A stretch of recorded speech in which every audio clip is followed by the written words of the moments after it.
Hello Ansh lovers, welcome back to my channel. First of all I am really sorry इस बार आप लोगों को इतना ज़्यादा इंतज़ार करवाया।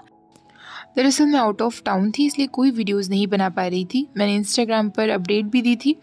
ओके, तो अब और बक नहीं करते हैं, इस स्टोरी का नेक्स्ट पार्ट शेयर करते हैं। लास्ट पार्ट में हमने देखा था वांग जी वहीं को एक गुड नाइट किस करता है और अपने क्वार्टर्स में वापस चला जाता है। अगली सुबह जब वयिंग की आँख खुलती है और वो बात लेने के लिए जाता है, वो देखता है कि उसके कपड़े नीटली वुडन कैबिनेट में रख दिए गए थे। पास ही में वांग जी का कोट भी वहां रखा हुआ था। कैबिनेट में काफी सारी जगह थी। वयिंग सोच रहा था कि आखिर इतना ज्यादा स्पेस इस कैबिनेट में क्यों होगा। जब वो बात लेकर रेडी हो जाता है तो वो देखता है बाहर डेस्क पर उसका ब्रेकफास्ट भी रखा हुआ था और साथ में एक नोट था, ब्रेकफास्ट कर लेना, गेस्ट लेक्चर अटेंड कर लेने के बाद मैं तुमसे मिलने के लिए आऊँगा। वहीं उस नोट को पढ़कर मुस्कुराने लगता है और अपना ब्रेकफास्ट कर लेता है। वांग जी उसके उठने से पहले ही उसके रूम में सब कुछ ऑलरेडी रेडी कर गया था। अब वहीं अपनी सुईब्यान निकालता है और रूम से बाहर निकल जाता है। वो तुरंत चुआनली से मिलने के लिए जाता है और उससे कहता है, चुआनली ब्रदर मुझे माफ़ कर दो, मुझे कल लास्ट इवनिंग सडनली अपने प्लान्स को कैंसिल करना पड़ा। चुआनली उससे कहता है, क्या तुम पागल हो गए हो, इसमें माफ़ी मांगने की क्या बात है। चुआनली से मिलने के बाद अब वयिंग सीधा अपने मास्टर लैन चिंगझाओ के पास जाता है, जहां वो उन्हें अपनी न्यू डिज़ाइंस दिखाता है जो वो शिचैन और नी मिंगजे के लिए प्रिपेयर कर रहा था। चिंगझाओ को हमेशा की तरह वयिंग की न्यू डिज़ाइंस और उसका नया आइडिया बहुत अच्छा लगता है। चिंगझाओ के घर से लौटने के वक्त वयिंग काफ़ी खुश था क्योंकि चिंगझाओ को उसकी डिज़ाइंस काफ़ी अच्छी लगी थी। काफ़ी रात हो गई थी तो वो जल्दी से अपने होंगशी वापस लौट जाता है जिससे वो अपनी डिज़ाइंस पर और भी ज़्यादा रिसर्च कर सके। अपने गेस्ट हाउस पहुंचने के बाद वयिंग अपनी बुक्स निकालता है और उन्हें रीड करना शुरू कर देता है। इसी बीच वो कुछ नोट्स भी लिख लेता है। तभी उसकी नज़र एक पैराग्राफ पर पड़ती है जो उसके लिए थोड़ा सा डिफ़िकल्ट था। वो उस डिफ़िकल्ट पैराग्राफ को रीड ही कर रहा था, तभी दरवाजे पर नॉक होता है। वांग जी आवाज़ देते हुए कहता है, वयिंग। वयिंग तुरंत मुस्कुराने लगता है और लंजा को अंदर आने के लिए कह देता है। वांग जी उसे देखकर कहता है, तुम क्या कर रहे हो। वयिंग कहता है, तुम्हारे सेक्ट के तालिस्मान मास्टर ने मुझसे कहा है कि मुझे अपनी डिज़ाइंस के साथ साथ अपनी खुद की राइटिंग्स भी लिखना शुरू कर देना चाहिए, इसलिए मैं नोट्स बना रहा हूँ। वांग जी कहता है, क्या तुम्हें मेरी ज़रूरत है। वयिंग कहता है, किस लिए, रीडिंग के लिए। वांग जी कहता है, नहीं, मैं तुम्हारी राइटिंग्स में मदद कर सकता हूँ। वयिंग कहता है, लेकिन इससे तुम्हारी स्टडीज़ पर भी तो फ़र्क पड़ सकता है न लंजा। वांग जी कहता है, नहीं, ऐसा कुछ नहीं होगा, मुझे तुम्हारी मदद करके खुशी मिलेगी। वयिंग कहता है, क्या तुम सच में मेरी मदद करना चाहते हो। वांग जी कहता है, हाँ। वयिंग मुस्कुराते हुए कहता है, ठीक है, पर मैं तुम्हें पहले ही बता दूं, इसमें काफ़ी एफर्ट्स लगेंगे। मैं ये खुद भी कर सकता हूँ, मैं नहीं चाहता कि तुम्हें थोड़ा सा भी प्रेशराइज फील हो। वांग जी कहता है, वयिंग ऐसा कुछ नहीं होगा। वयिंग कहता है, ठीक है, अगर तुम मेरी मदद ही करना चाहते हो तो मुझे ज़रा पहले सोचने दो। ह्वेसांग के ब्रदर नी मिंगजे कब वापस क्लाउड रिसेस आएंगे। वांग जी कहता है, वो 4 दिन बाद वापस आ जाएंगे। वयिंग कहता है, ग्रेट, फिर तो मेरे पास अभी काफ़ी टाइम है, मैं इसके बारे में बाद में सोचूंगा। क्यों ना अभी हम चुआनली ब्रदर के पास चलें, मैंने उन्हें प्रॉमिस किया था कि आज शाम को तो मैं ज़रूर उनके साथ जाऊंगा ही जाऊंगा। वांग जी कहता है, ठीक है। वयिंग अब उससे कहता है, और गगा, मेरे पुअर लेग्स बहुत ज़्यादा थका हुआ फील कर रहे हैं, क्या तुम मुझे गोद में उठाओगे। वांग जी उससे कहता है, तुम्हारे लेग्स बिल्कुल ठीक हैं। वयिंग अब पाउच बनाते हुए कहता है, लंजा, ये मेरे लेग्स हैं या तुम्हारे, फिर मुझे पता होगा ना कि मेरे लेग्स क्या फील कर रहे हैं। आखिरकार वांग जी वयिंग को सहारा देते हुए उसे उठाता है। वयिंग उसके चिक्स पर किस करते हुए कहता है, अर्गगा, तुम कितने स्ट्रांग हो। वयिंग का हाथ धीरे धीरे वांग जी के रोब्स में जा रहा था। तभी वांग जी उसके लिप्स पर किस करते हुए और उसके हाथ को पकड़ते हुए कहता है, हमें अब चलना चाहिए। वयिंग कहता है, हाँ तुमने सही कहा, चुआनली ब्रदर को ज़्यादा इंतज़ार करवाना ठीक नहीं होगा। उससे पहले मैं अपनी थोड़ी मनी लेकर आता हूँ। क्या तुम मुझे बताओगे कि तुमने सफाई करते वक्त मेरा ऑर्डिनरी सा मनी पाउच कहाँ रखा। वांग जी उससे कहता है, वो कैबिनेट के ऊपर वाले ड्रॉर में है। वयिंग कहता है, थैंक यू लंजा। वो जल्दी से अपनी कुछ मनी निकालता है और वो दोनों एक दूसरे का हाथ पकड़ते हुए उस गेस्ट हाउस से बाहर आ जाते हैं। वो दोनों साथ में जा ही रहे होते हैं, तभी वहींग आवाज़ सुनता है, कोई उसे पुकार रहा था, वे ब्रदर। वो दोनों पीछे मुड़कर देखते हैं तो ह्वेसांग उनकी तरफ भागा चला आ रहा था। ह्वेसांग उससे कहता है, वे ब्रदर, मैं आपको कब से आवाज़ दे रहा था, क्यों ना आप हमारे साथ चलें। मैं और जांग ब्रदर आज बहुत एंजॉय करने वाले हैं। लांग वांगजी और आप दोनों हमारे साथ हैंग आउट के लिए आ सकते हैं। तभी वहींग कहता है, पर हमारा सही टाउन जाने का प्लान था, हमारा एक फ्रेंड वहाँ इंतज़ार कर रहा है। उसकी भी अभी ही एंगेजमेंट हुई है, तो हम लोग साथ मिलकर एंगेजमेंट का सेलिब्रेशन करने वाले हैं। तभी ह्वेसांग जेंगछा को वहाँ आते हुए देखता है और जेंगछा से कहता है, जांग ब्रदर, प्लीज़ वे ब्रदर से कहिए ना कि वो हमारे साथ एंजॉय करने के लिए चलें। वो अपनी किसी लैंड फ्रेंड की वजह से मुझे मना कर रहे हैं। तभी वहींग कहता है, ह्वेसांग, मैं तुम्हें मना नहीं कर रहा हूँ, सच में मैं तुम्हारे साथ चलता, पर यहाँ मेरा जाना काफ़ी ज़रूरी है। तभी नी ह्वेसांग कहता है, ठीक है, फिर हम दोनों भी आपके साथ चलते हैं। वहींग मुंह बनाने लगता है तो जेंगछा कहता है, हाँ हम भी जा सकते हैं, वैसे भी सही टाउन जाने के लिए हमें किसी की परमिशन की ज़रूरत तो नहीं है। वहींग कहता है, फाइन, तुम्हें जो करना है करो, पर हमें जल्दी चलना चाहिए, चुआनली ब्रदर हमारा इंतज़ार कर रहे होंगे। चारों मिलकर जैसे ही एंट्रेंस गेट पर पहुंचते हैं, चुआनली ऑलरेडी वहां उनका इंतज़ार कर रहा था। अब वो पांचों मिलकर सही टाउन चले जाते हैं। सब लोग सही टाउन के मार्केट में होते हैं, तभी वहींग की नज़र एक शॉप पर पड़ती है जहां एम्पर्स स्माइल खरीदी जा रही थी। वहींग देखकर एक्साइटेड हो जाता है और तुरंत वांगजी से कहता है, लंजा, क्या मैं थोड़ी सी एम्प्रेस स्माइल खरीद लूँ? तुम्हें कोई प्रॉब्लम तो नहीं होगी ना? अब तो हम क्लाउड सेस में नहीं हैं। वांगजी वैसे तो मुंह बनाता है, पर वहींग के होपफुल फेस को देखकर कह देता है, ठीक है, पर ज़्यादा ओवर ड्रिंक मत करना। वहींग कहता है, नहीं, मैं नहीं करूँगा। वो तुरंत कुछ एम्प्रेस स्माइल की बॉटल्स खरीद लेता है और वो सब साथ बैठकर पी रहे होते हैं।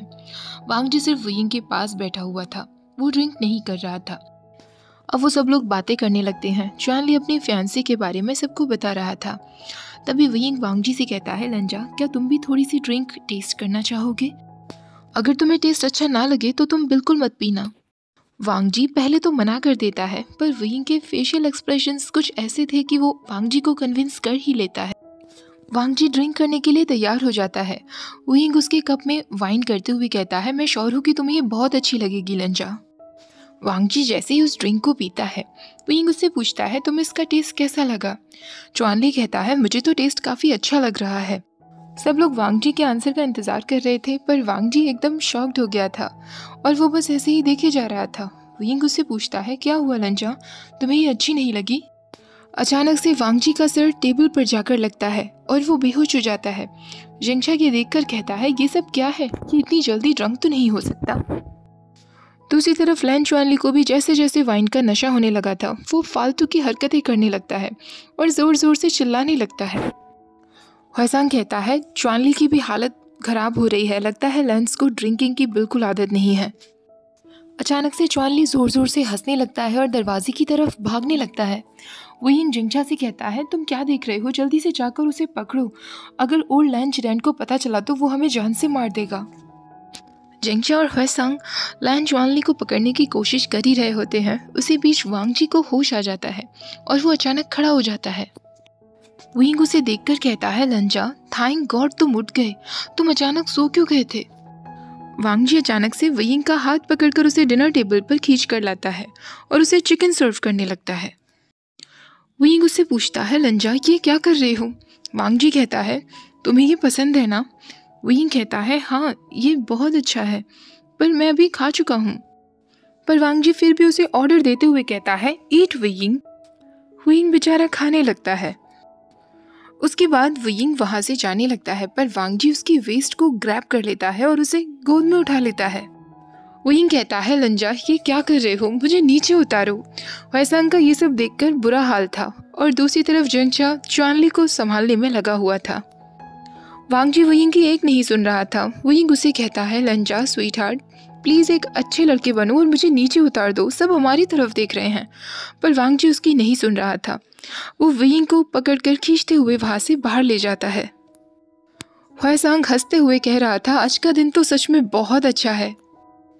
वैसे तो वहींग को आज तक सब लोगों ने शेमलेस बुलाया था और उसे ये सबसे ज़्यादा कुछ फ़र्क भी नहीं पड़ा था, पर आज जब सब लोग उसकी तरफ ही देखे जा रहे थे, जब वांगजी ने उसे कैरी किए हुए था, तो उसे सच में बहुत ज़्यादा शर्म आ रही थी। वो बहुत स्ट्रगल करने की कोशिश कर रहा था, पर वांगजी उसे छोड़ने का नाम ही नहीं ले रहा था।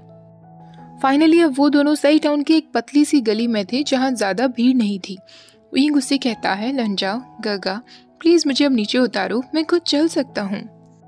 वांग जी इस बात पर सिर्फ कह देता है तो विंग कहता है, क्या सिर्फ किए जा रहे हो? ज़्यादा इनोसेंट मत बनो लंजा, मैं विक्टिम हूँ यहाँ, समझ गए ना? तुम मुझे इस तरह कैसे ट्रीट कर सकते हो? क्या तुम्हारी पूरी फैमिली ऐसी ही हो जाती है जब तुम लोग ड्रंक हो जाते हो तो? अब वो दोनों एक और गली में मुड़ते हैं जहाँ बहुत ज़्यादा अंधेरा था और सारी शॉप्स ऑलमोस्ट बंद हो चुकी थी। वांग जी अचानक उस गली में रुक जाता है तो विंग उससे कहता है, लंजा, तुम यहाँ क्यों रुके हो? क्या तुम वापस जाना चाहते हो? वांग जी कहता है, नहीं। विंग कहता है, पर हमें जाना होगा अर्गगा, वरना हम कर्फ्यू मिस कर देंगे और ऐसा करना गलत होगा ना, तुम तो कभी रूल्स नहीं तोड़ते। वांग जी इस बात पर कोई रिएक्शन नहीं देता। अचानक वो अपना फोरहेड रिबन निकालता है और विंग को दे देता है। विंग उससे कहता है, पहले तुमने मुझे अपना मनी पाउच दिया और अब फोरहेड रिबन भी दे दिया, नेक्स्ट तुम मुझे क्या देने वाले हो लंजा? वांग जी फिर से उसे गोद में उठा लेता है तो विंग कहता है, तुमने मुझे फिर क्यों उठा लिया? वांग जी फिर से उसे उसी डायरेक्शन में ले जाने लगता है जहाँ से वो आए थे और विंग से कहता है, तुम्हें ठंड लग जाएगी। विंग कहता है, तो तुम्हारी कहने का मतलब है अगर तुम मुझे कैरी करोगे तो मुझे वार्म फील होगा, पर इससे तुम्हारी आर्म्स तो बहुत ज़्यादा थक जाएंगी ना लंजा? वांग जी तुरंत उससे कहता है, नहीं। विंग कहता है, ठीक है मैं समझ गया, तुम बहुत स्ट्रॉन्ग जो हो, है ना? वैसे हम कहाँ जा रहे हैं? वांग जी कहता है, घर। विंग कहता है, ओके अर्गगा, अब घर चलना ही ठीक होगा, तुमने आज मुझे वैसे भी बहुत थका दिया है। वांग जी उसे क्लाउड असिस की डायरेक्शन में ले जाने लगता है। तभी विंग को याद आता है कि बाकी सब अभी भी सही टाउन के उसी इन में ठहरे हुए हैं। वो तुरंत उससे कहता है, लंजा रुक जाओ, हमें पहले इन वापस लौटना होगा, सब लोग वहाँ हमारा इंतज़ार कर रहे होंगे। वांग जी अचानक से चलना बंद कर देता है पर वो मुंह बना लेता है। विंग कहता है, कम ऑन लंजा, हमारे पास हमारी तलवारें भी तो है ना, और मेरे पास तुम्हारा कोट भी है, मुझे ठंड नहीं लगेगी। वो दोनों मिलकर इनके उसी रूम में पहुंच जाते हैं जहां जंगशा ऑलरेडी बैठा हुआ था। विंग उसे देखकर कहता है, थैंक गॉड जंगशा, तुम अभी भी यहाँ हो, मुझे लगा था कि तुम चले गए होंगे। जंगशा कहता है, हम क्यों जाएंगे, और तुम कहाँ चले गए थे? विंग देखता है कि लैन चुआनली पासी की टेबल पर चैन से सोया हुआ था। हुआइसांग के हाथ में अभी भी एम्पर्स स्माइल का एक कप था। विंग वांग जी से कहता है, लंजा तुम यही मेरा इंतज़ार करो, मैं जल्दी से कुछ खाने के लिए लेकर आता हूँ। विंग वांग जी का हाथ पकड़कर उसे डिनर टेबल पर बिठा देता है, पर वांग जी एक बार फिर सो जाता है। जंगशा ये देखकर कहता है, अब हम लोग क्लाउड असिस वापस कैसे जाएंगे इन दोनों डेड डॉग्स को छोड़कर? इन दोनों की तो बुरी हालत है। विंग कहता है, क्यों ना हम दोनों इन्हें कैरी करते हुए लेकर जाएं? जंगशा कहता है, बिल्कुल भी नहीं, क्लाउड असिस इतना भी पास नहीं है, मैं इसमें तुम्हारी मदद नहीं करने वाला। विंग कहता है, शायद तुम ठीक कह रहे हो, ये आइडिया ठीक नहीं होगा। हुआइसांग कहता है, कैसा रहेगा कि हम यहाँ एक रूम ले लें रेंट पर, ये दोनों आराम से सो जाएंगे और सुबह उठकर हम जल्दी यहाँ से चले जाएंगे, किसी को पता भी नहीं चलेगा। विंग कहता है, बिल्कुल नहीं, अंकल को तो डेफिनेटली पता चल जाएगा, और शिचनगा को भी, वो ऑलरेडी अभी लंजा को ढूंढने के लिए निकल गए होंगे, काफ़ी रात हो चुकी है। जंगशा गुस्सा होते हुए कहता है, मैं आज के बाद कभी भी लैंस के साथ ड्रिंक नहीं करने वाला। हुआइसांग कहता है, कम से कम हमें ये तो पता चल गया ना कि इन्होंने ड्रिंकिंग ना करने वाला रूल क्यों बनाया हुआ है। विंग कहता है, मेरे पास एक आइडिया है, क्यों ना मैं अपने बनाए हुए तालिस्मान से शिचानगा को कांटेक्ट करूं, वो अपने ऑफिस या रूम में होंगे। हुआइसांग कहता है, पर क्या सच जानने के बाद वो हमारी शिकायत नहीं कर देंगे? विंग मुस्कुराते हुए कहता है, ट्रस्ट मी, वो ऐसे बिल्कुल भी नहीं है, शिचानगा को ये बात ज़रूर फनी लगेगी। विंग शिचान को मैसेज करते हुए लिखता है, शिचानगा, क्या आप प्लीज़ सही टाउन के नॉर्थर्न गेट पर आ सकते हैं? लंजा और चुआनली ब्रदर ड्रंक हो गए थे और अचानक से सो गए हैं, उन्हें कैरी करने के लिए हमें आपकी मदद चाहिए। मैसेज भेज देने के बाद विंग कहता है, जंगशा तुम चुआनली ब्रदर को कैरी करो, मैं लंजा को कैरी करते हुए ले जाऊंगा। ओके गाइस, आज का पार्ट मैं यही ख़त्म करती हूँ। मुझे ऐसा लग रहा है कि ये स्टोरी थोड़ी स्लो हो रही है और काफ़ी सीन्स रिपीट हो रहे हैं, तो मैं सोच रही हूँ उसके साथ एक और स्टोरी शुरू करूँ। एक बॉटम लांगवांगजी स्टोरी मैंने अभी रीड की और मुझे बहुत अच्छी लगी है, इसलिए मैं चाहती हूँ कि मैं उसे भी स्टार्ट करूँ, जिससे थोड़ा चेंज हो जाए और आप लोग भी एक ही जैसी स्टोरी बार बार सुनते सुनते बोर ना हो जाओ। ऑल्सो गाइज, इंस्टाग्राम पर अगर आप चाहो तो मुझे फॉलो कर सकते हो, मैंने अपनी काफ़ी सारी रील्स अभी पोस्ट की हैं वहाँ पर।